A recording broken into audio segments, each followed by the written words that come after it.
온라인 예배 에티켓. 당신은 준비된 예배자입니까? 지금 당신의 복장은 집에서 입던 옷 그대로 교회 갈 때처럼 깔끔하게 지금 당신의 자세는 침대에 누워서 편안하게 책상에 앉아서 준비된 자세로 찬양을 부를 때 당신의 자세는 누가 들을라 침묵을 지켜요. 마음을 다해 소리내어 찬양해요. 기도할 때 당신의 자세는 누가 보지도 않는데 다른 짓 좀 하면 어때? 마음과 정성을 다하여 진심으로 당신의 예배 자세는 어떤 모습인가요?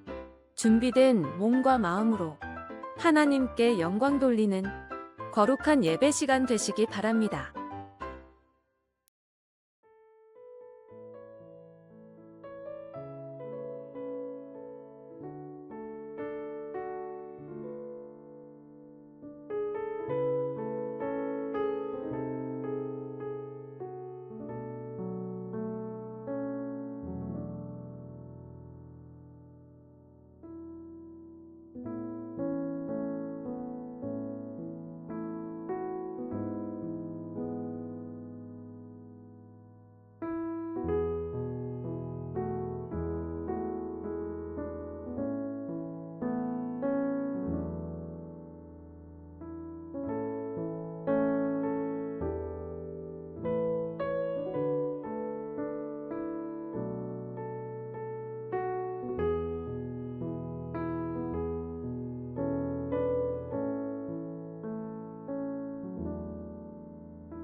거룩한 말씀을 연구하세 구주를 항상 찾아서 생명의 말씀 잘 알도록 날마다 가르침받세 거룩한 책을 연구하며 진리를 찾아 구하라 주님의 귀한 성경 말씀 우리의 인도자로다 거룩한 말씀을 연구하세 하늘로 가는 길 찾아 영화로운 성에 이르도록 주님의 말 말씀 지키세 거룩한 책을 연구하며 진리를 찾아 구하라 주님의 귀한 성경 말씀 우리의 인도자로다 거룩한 말씀을 연구하세 죄인을 찾아 나아가 진리의 말씀 잘 가르쳐 구주를 믿게 할지라 거룩한 책을 연구하며 진리를 찾아 구하라 주님의 귀한 성경 말씀 우리의 인도자로다. 안녕하십니까? 오늘도 저녁 예배에 오신 우리 모든 성도님들을 주의 이름으로 환영합니다. 오늘은 재림교회 안에 있는 아주 독특한 교리이자 귀한 선물인 예언의 신에 대한 이야기를 함께 나누어 보길 원합니다. 사실 이 예언의 신이라고 하는 말이 주는 그 뉘앙스에 여러 가지 편견과 선입견도 포함되어 있음을 부인할 수가 없습니다. 많은 사람들이 그 예언의 신이라고 하는 그 이름 때문에 갖게 되는 편견이 있다는 것이죠. 오늘은 그 편견을 내려놓고 예언의 신의 그 의미와 그것이 주는 가치를 한번 같이 깊이 묵상해 보기를 원합니다. 최근에 과학자들은 외계의 지적 생명체를 탐사하기 위해서 약 1억 달러, 한국 돈으로 1,400억 원에 이르는 돈을 투자했습니다. 그뿐 아니라 지난 수십 년 동안 연구자들은 지구 너머의 문명에서 오는 그 신호를 듣기 위해서 엄청난 시간과 재정을 투자해 오고 있습니다. 왜일까요? 그들의 생각에 우주 저머에 또 다른 생명체가 있을 거라는 기대감, 그리고 그 기대감을 넘어서 또 다른 세상에 대한 동경 때문이 아닐까요? 사실 이런 기대감의 첫 시작은 고립감에서 기인됩니다. 고립감이 무엇입니까? 나만 뚝 떨어져서 나 혼자 모든 소통이 단절되었다라고 하는 느낌입니다. 인류는 아주 오랜 시간 동안 그런 고립감을 느껴오고 있다는 겁니다. 죄로 인해 하나님과 인간은 단절되었습니다. 그러나 하나님과 인간이 처음부터 떨어져 있었던 것은 아니었습니다. 인류가 하나님과 대면하며 소통하던 때가 있었습니다. 이것이 실제로 하나님이 우리를 창조하실 때 의도하신 것입니다. 우리는 우주의 왕과 관계를 맺을 수 있는 능력을 가진 그분의 형상대로 사회적 존재로 만들어졌습니다. 그러나 슬프게도 이런 사랑과 신뢰의 관계는 창세기 1장과 2장, 성경의 2장에만 기록되었습니다. 창세기 3장은 아주 비극적인 이야기를 들려줍니다.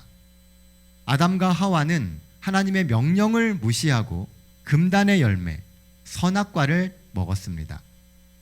그들은 죄를 지은 상태로는 하나님과 함께할 수 없다는 무서운 현실을 발견하게 됩니다. 죄는 하나님과 우리로 하여금 분리되게 만들었습니다. 이것이 죄의 결과입니다. 죄는 우리를 하나님 아버지로부터 분리시키고 하나님과 우리 사이, 그리고 다른 사람과 우리 사이의 사랑스러운 관계도 깨뜨렸습니다. 선지자 이사야는 이렇게 기록합니다. 오직 너희 죄악이 너희와 너희 하나님 사이를 갈라놓았고 너희 죄가 그의 얼굴을 가리어서 너희에게서 듣지 않으시게 함이니라. 죄는 인간을 하나님의 직접적인 임재로부터 분리시켰지만 죄는 우리를 그분의 사랑에서 분리시킬 수는 없습니다. 하나님의 사랑은 항상 서로가 함께 할 수 있는 방법을 찾았습니다. 그리고 하나님은 계속해서 죄 많은 인간과 소통할 수 있는 방법을 찾으셨어요. 왜일까요? 비록 죄를 지었지만 모든 인간은 하나님의 대상이기 때문입니다. 하나님의 사랑의 대상이고 하나님이 아끼시고 소통하길 원하시는 대상이기 때문에 그렇습니다. 주께서는 당신의 백성과 소통할 수 있는 방법을 언제나 찾으시는 분이십니다. 때때로 하나님께서는 성령을 통해서 말씀하셨고 어느 때는 특별한 사명을 맡은 천사를 통해서 말씀하시기도 했습니다. 또한 때로는 그분의 사자로 선택하신 사람들을 통해서 말씀하셨습니다. 아담의 7대 손 에녹이 이 사람들에 대하여도 증언하여 이르되 보라 주께서 그 수만의 거룩한 자와 함께 임하셨나니. 에녹은 성경에 기록된 처음으로 예언의 은사를 받은 사람입니다. 에녹은 예수님의 초림뿐만이 아니라 다시 오시는 예수님의 재림의 광경을 그가 보았고 그리고 그것을 그의 후손들에게 전해주었던 사람입니다. 또 다른 선지자였던 노아는 홍수가 일어나기 120년 전에 이 세상이 홍수로 멸망될 것이다 라고 예언했습니다. 그러나 또 다른 선지자들이 있었습니다. 홍수 후에도 수많은 선지자들은 하나님의 기별을 전했습니다. 그들은 도덕적이며 영적인 지도자였고 하나님을 대신하여 사람들에게 말씀해 주셨습니다. 하나님은 환상과 꿈을 통해 그들에게 미래에 될 일들을 계시하셨습니다. 민수기 12장 6절을 통해 하나님께서는 분명하게 말씀하십니다. 이르시되 내 말을 들으라. 너희 중에 선지자가 있으면 나 여호와가 환상으로 나를 그에게 알리기도 하고 꿈으로 그와 말하기도 하거니와. 모든 선지자들은 지상에 있는 하나님의 자녀들에게 사랑을 나타내려는 하나님의 계획의 일부였습니다. 그들은 자신들이 받은 예언의 은사를 통해 인류를 향한 하나님의 러브레터인 성경을 기록할 수 있었습니다. 물론 성경을 기록하지는 않았지만 각 시대마다 예언의 은사를 받은 사람들도 존재했었습니다. 신약 성경에도 보면 시몬, 아가보, 바나바, 안나 등 예언의 은사를 받았던 사람들에 대한 이야기가 나오고 있습니다.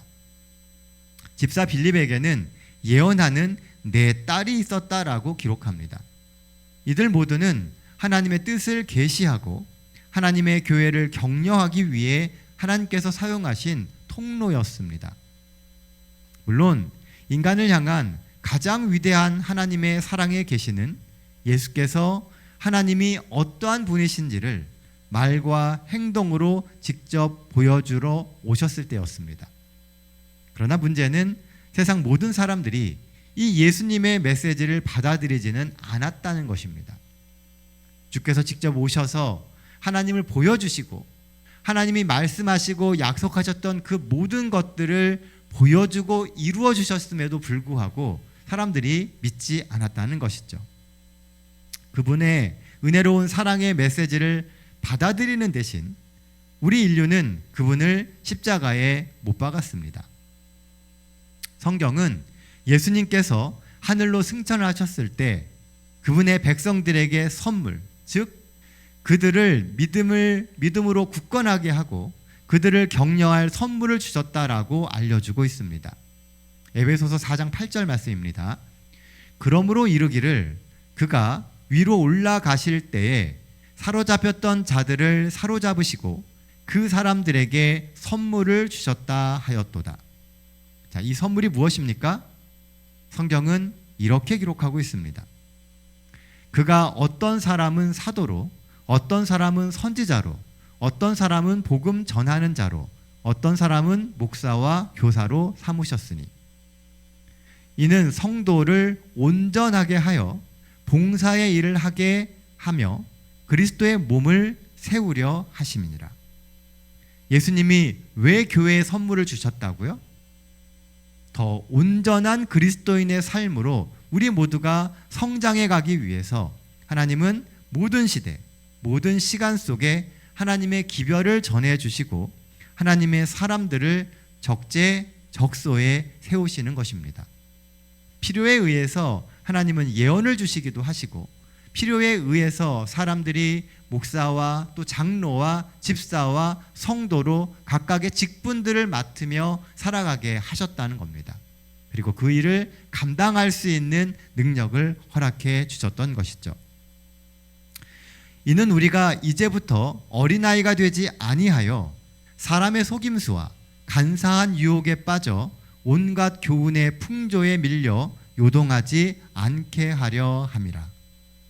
그러므로 역사를 통해 수많은 사람들이 하나님의 말씀을 온전히 분별하기 위한 믿음의 투쟁들을 해왔습니다.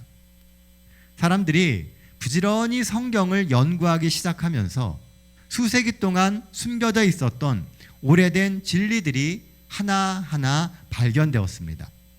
이 진리가 사람들의 주의를 이끌었고 그런 새로운 진리가 큰 종교적 각성을 일으키게 되었던 것입니다. 성경을 모르던 세대가 하나님의 말씀을 깨닫기 시작하면서 각각 대담한 종교 개혁자들은 하나님의 말씀 위에 진리를 하나하나 세우기 시작했습니다. 말씀을 깨닫는 은사, 그리고 하나님의 예언을 깨닫는 일이 마지막 시대에는 빈번하게 일어날 것입니다. 선지자 요엘은 마지막 날에 일어날 사건들에 대해 이렇게 기록합니다. 그 후에 내가 내 영을 만민에게 부어주리니 너희 자녀들이 장래의 일을 말할 것이며 너희 늙은이는 꿈을 꾸며 너희 젊은이는 이상을 볼 것이며 여호와의 크고 두려운 날이 이르기 전에. 하나님께서 이 일이 주의 크고 두려운 날, 바로 그 직전, 예수님의 재림이 있게 되는 그 직전에 일어날 일이다라고 말씀하신 것을 우리는 주목해 봐야 합니다. 예수님께서 재림하시기 바로 그 전에, 그 전 시대, 마지막 때라고 이야기하는 그 시대에 많은 예언의 은사들이 있게 될 것이다 라고 이야기하고 있다는 것입니다. 요한계시록은 하나님의 남은 무리들도 이 예언의 은사로 축복을 받을 것임을 묘사합니다. 요한계시록 12장 17절 말씀입니다. 용이 여자에게 분노하여 돌아가서 그 여자의 남은 자손 곧 하나님의 계명을 지키며 예수의 증거를 가진 자들과 더불어 싸우려고 바다 모래 위에 서 있더라. 요한계시록을 통해서 예수의 증언은 예언의 영이라고 하는 것이 분명해집니다. 예수의 증언은 예언의 영이라는 거예요. 미래에 있을 그 일들에 대한 예언을 깨달을 수 있는 그 영이 남은 교회에게 마지막 시대에 있을 것이라는 겁니다. 그러므로 마지막 때에 끝까지 하나님 편에 선 믿음의 사람들은 예수의 믿음을 갖고 하나님의 계명을 지키며 예언의 은사를 가진 것으로 특징 지어지게 될 것입니다. 사랑의 하나님은 마지막 날에도 예언을 통해 하나님의 영을 통해 그분의 자녀들과 소통하기를 원하십니다. 그러나 성경은 마지막 때에 또한 교회 안에 큰 거짓이 있을 것을 예언합니다. 그렇다면 하나님의 참 선지자와 거짓 선지자를 어떻게 구별할 수 있을까요? 거짓 선지자들, 즉 하나님을 대변한다고 주장하지만 실제로는 오류를 가리키는 사람들은 모든 시대마다 존재해 왔었습니다. 그러나 우리가 참 선지자를 분별할 줄만 안다면 거짓 선지자들에 대해서 크게 걱정할 필요가 없을 것입니다. 왜냐하면 참 선지자가 갖게 되는 특징들을 성경에서는 정확하게 이야기해주고 있기 때문에 그렇습니다. 참된 선지자의 메시지는 하나님의 말씀과 그분의 율법과 완전한 조화를 이루어야 합니다. 이사야 8장 20절 말씀입니다. 마땅히 율법과 증거의 말씀을 따를지니 그들이 말하는 바가 이 말씀에 맞지 아니하면 그들이 정녕 아침 빛을 보지 못하고. 어떤 이가 말하고 있는 그것이 성경의 전체적인 이야기와 맞지 않는다면 그것은 옳은 예언의 은사가 아니라는 것입니다. 그래서 우리는 성경을 연구해야 됩니다. 성경에서 뭐라고 얘기하는지, 그리고 그 성경에 나오는 그 이야기와 누군가가 이야기하는 그 이야기가 맞는지를 확인해 봐야 한다는 겁니다. 그러면 그 선지자가 올바른 선지자인지 아닌지를 구분할 수 있게 되는 겁니다. 선지자의 예언은 또한 반드시 이루어지거나 성취되어야 합니다. 평화를 예언하는 선지자는 그 예언자의 말이 응한 후에야 그가 진실로 여호와께서 보내신 선지자로 인정받게 되리라. 선지자의 그 예언이 성취되었는지를 확인해야 된다는 겁니다. 그 후에 그를 선지자로 받아들이라는 것이죠. 또한 참된 선지자의 메시지는 교회를 덕을 세우는 일을 하게 됩니다. 그러나 예언하는 자는 사람에게 말하여 덕을 세우며 권면하며 위로하는 것이요. 선지자의 기별은 늘 지쳐있는 사람들에게 희망을 주고 교회 안에 덕을 세우며 그들로 하여금 다시금 소망을 갖고 하나님께 나아가도록 하는 데 있다는 겁니다. 결코 극단적인 기별을 이야기하지 않습니다. 선지자의 기별이 우리의 가정과 교회를 파괴시키는 일을 절대 하지 않는다는 겁니다. 하나님께서 예언의 은사를 주신 이유 중 하나는 그분의 교회를 굳건하게 세우기 위함입니다. 그러니 교회를 분열시키며 사회적 통념을 깨는 것은 참된 선지자의 기별이 될 수가 없는 겁니다. 또한 중요한 분별 요소를 요한일서 4장 1, 2절은 또한 이렇게 이야기합니다. 사랑하는 자들아, 영을 다 믿지 말고 오직 영들이 하나님께 속하였나 분별하라. 많은 거짓 선지자가 세상에 나왔음이니라. 이로써 너희가 하나님의 영을 알지니 곧 예수 그리스도께서 육체로 오신 것을 시인하는 영마다 하나님께 속한 것이요. 자, 뭘 시인해야 된다고요? 예수 그리스도께서 육체로 오신 것을 시인해야 된다는 겁니다. 예수님이 이 땅에 오셔서 우리와 같이 사람으로 사셨고 우리를 구원하셨다라고 하는 것을 믿지 않으면 그것은 올바른 영이 아니라는 거예요.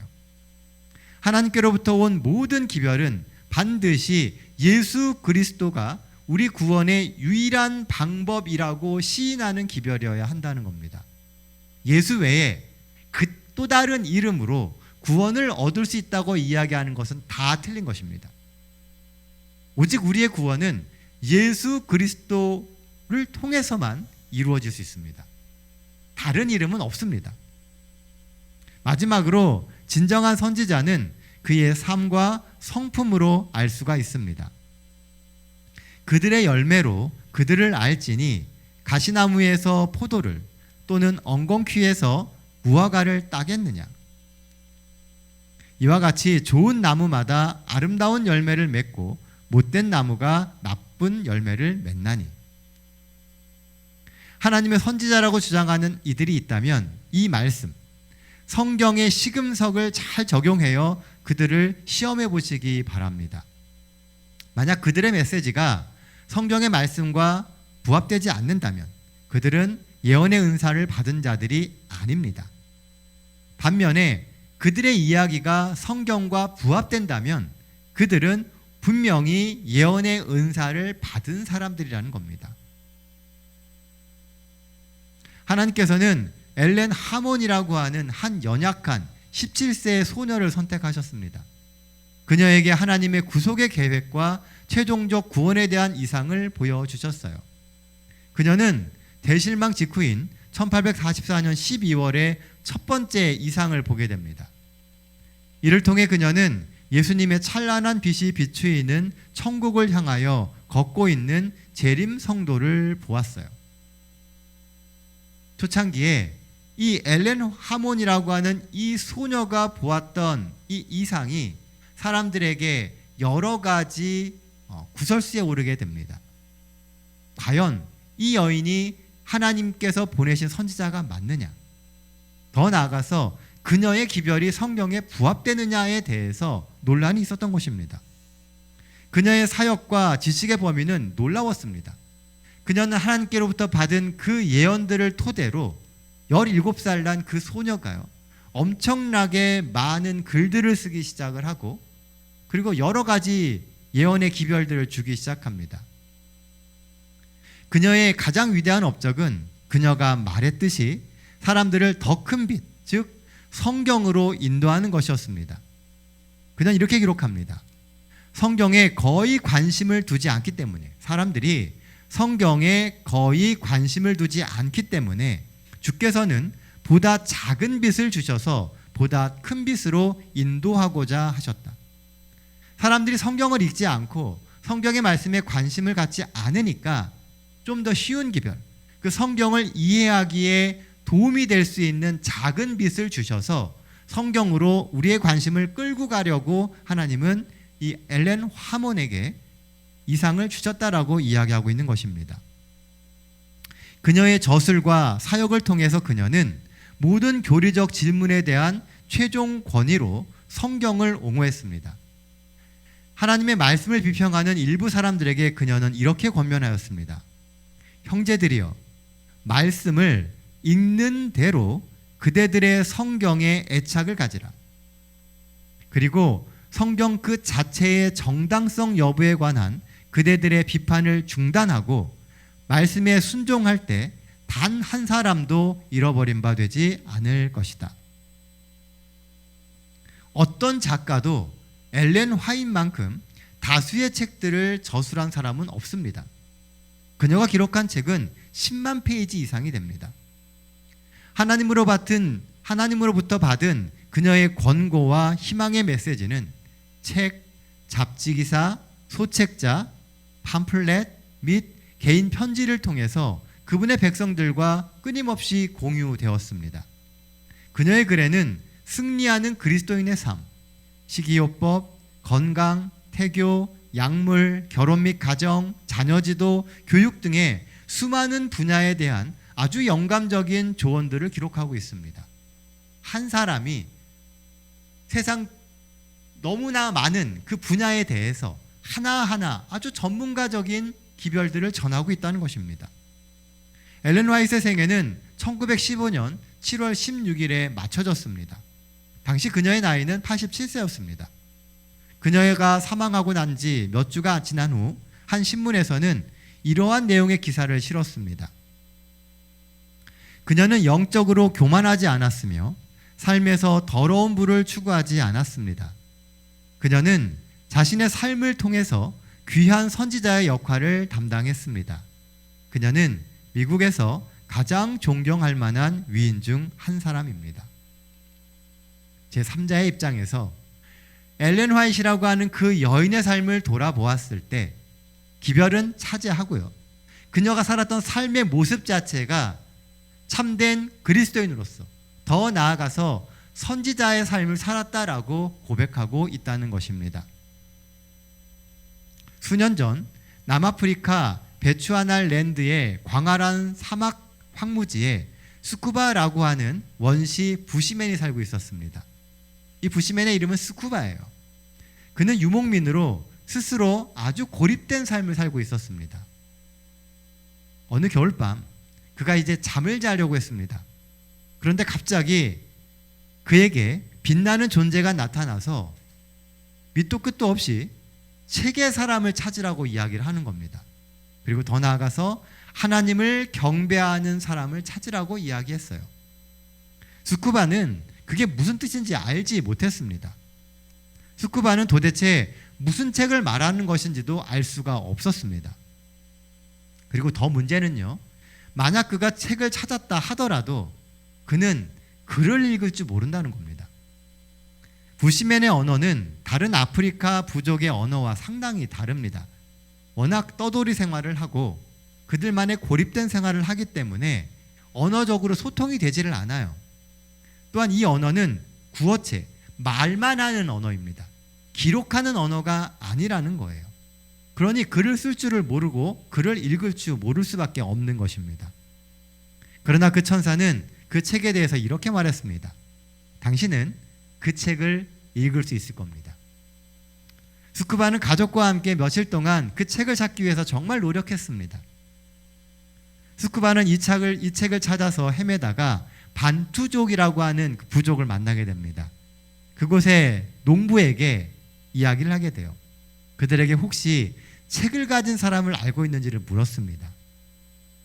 그 부족민은 이 스쿠바가 반투족 언어로 말하는 것을 듣고 깜짝 놀랐습니다. 스쿠바는 분명히 자신의 언어로 이야기했는데 듣고 있는 반투족 사람들은 반투족 언어로 이해를 했다는 거예요.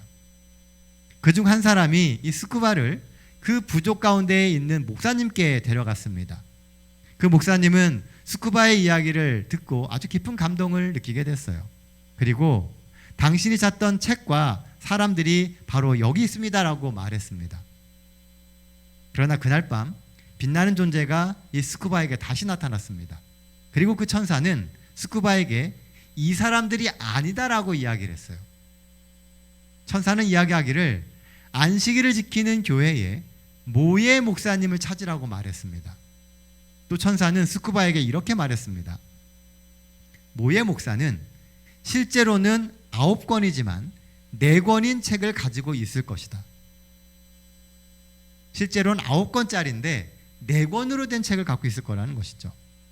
다음날 스쿠바는 다시 한번 환상을 보여달라고 기도했습니다. 그는 어디로 가야 될지 알아야 했어요. 그가 기도했을 때 하늘에 구름이 나타났고 스쿠바는 그 구름을 따라 7일 동안 가게 됩니다. 구름이 한 마을에 도착했을 때 그곳에서 갑자기 호련히 그 구름이 사라지게 됩니다. 그곳에서 스쿠바는 모예 목사님을 찾았습니다. 스쿠바가 현지 방언으로 자신의 이야기를 하자 모예 목사님은 그가 가지고 있던 낡은 성경을 꺼냈어요. 바로 이것입니다. 이게 그 책입니다. 그 책을 보자 스쿠바가 이렇게 말했습니다. 그런데 실제로는 9권이지만 4권으로 된 책은 어디 있습니까? 엘렌 화이트 수년 전에 교회 증언이라고 하는 하나님의 교회에 대한 지침서를 저술했었습니다. 그 책은 원래 9권이었지만 보급판으로 4권으로 편집되어서 이 모예 목사님께 전달되었다는 거예요. 모예 목사님은 바로 그 교회 증언을 가지고 있었던 것입니다. 그는 결국 책의 사람을 찾아냈습니다. 그는 안식일을 지키는 백성, 예언의 은사로 축복받은 백성을 찾았던 것입니다. 결국 그와 그의 가족은 그리스도를 영접하고 침례를 받았습니다. 그리고 그는 자신의 부족을 위한 선교사가 되었습니다. 하나님은 오늘날 사람들을 그분의 마지막 때의 메시지로 인도하시기 위해서 놀라운 방법으로 일하고 계십니다. 성경은 약속합니다. 너희는 너희 하나님 여호와를 신뢰하라. 그리하면 견고히 서리라. 그의 선지자를 신뢰하라. 그리하면 형통하리라. 하나님은 여러분 모두가, 우리 모두가 형통하기를 원하십니다. 그러기 위해서 우리는 하나님을 믿어야 되고 하나님의 선지자를 믿어야 합니다. 그분은 우리가 살고 있는 이 환난의 시대에 우리에게 직접 말씀하기를 원하십니다. 그래서 그분은 그분의 백성들에게 메시지를 주셨습니다. 요한계시록 12장 17절에서 마지막 시대에 그분의 남은 무리들의 2가지 특성을 식별합니다. 그들은 하나님의 계명을 지키고 예언의 은사를 가지고 있습니다. 잊지 마십시오. 마지막 시대의 기별은 성령을 통한 영적 예언의 은사로 주어지게 될 것입니다. 이 일을 위하여 하나님의 말씀인 성경을 깊이 연구하고 우리에게 말씀하시는 성령의 음성에 더욱 귀를 기울이시는 우리 모든 성도님들 되시기를 간절히 바랍니다. 우리는 지난 몇 달 동안 성경에 기록되어 있는 여러 가지 중요한 교리들에 대한 이야기들을 나눴습니다. 그 각각의 이야기들이 향하고 있는 방향은 오직 하나입니다. 우리가 하나님을 알고 하나님의 말씀에 순종하라는 것입니다. 오늘 우리가 공부했던 이 이 모든 이제 기본 교리는 오늘로 마무리되게 됩니다. 하지만 우리에게 여전히 하나님은 말씀하십니다. 이 저녁 주님 앞에 하나님의 지혜를 구하고 매일의 신앙생활에서 하나님과 동행하는 삶을 살기 위하여 늘 무릎 꿇는 우리 동탄 새하늘교회 모든 성도들 되시기를 간절히 소망하며 말씀 마치도록 하겠습니다. 기도하겠습니다. 은혜로우신 아버지 하나님, 지난 몇 달 동안 저희들의 또 말씀의 여정을 잘 인도해 주시고 말씀 가운데서 하나님을 발견하며 깨닫게 하심을 인하여 감사드립니다. 오늘 우리는 예언의 은사에 대한 이야기를 나눴습니다. 하나님, 저희들의 삶에도 하나님 말씀해 주시고 우리가 하나님의 음성을 깨닫는 성도들 되게 하여 주시옵소서. 그래서 혼란스럽고 정말 정신없는 세상을 살아가고 있지만 이 세상 가운데서도 늘 하나님의 음성에 주목하며 순종하며 살아갈 수 있는 저희 모두가 되게 하여 주시옵소서. 그래서 하루하루 주님 안에서 생활하는 이 신앙생활이 주 안에서 주께 더 다가가고 주님을 더 깊이 이해하고 주님을 닮아가는 신앙생활이 되게 하여 주시옵소서. 이 한 주의 삶도 하나님 함께해 주시고 동행하여 주시옵기를 우리 구주 되시는 예수님의 이름으로 기도드립니다.